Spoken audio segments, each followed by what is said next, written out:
Tere! Teen siin Reiki kiirkursuse videosid teile, kes te olete selle tellinud.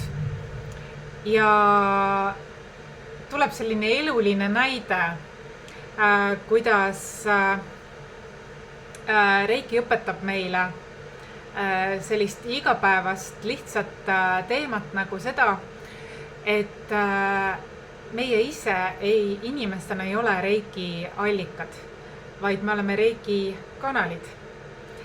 Ja niipea, kui me hakkame pidama ennast niisuguseks maailma nabaks, Reiki allikaks endaks, siis tegelikult Reiki või eluenergia, universaalne eluenergia ei voola siis.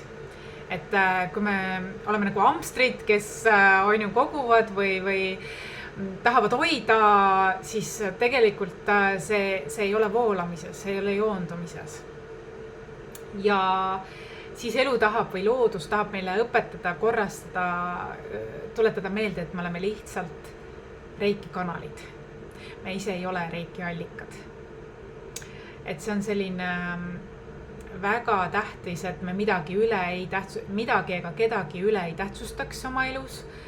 Et see ongi see, et me austame loodusseadusi humbly, et me kukuksime oma inimlikkusesse ja võtaksime igat hetke siin ja praegu kui kingitusena.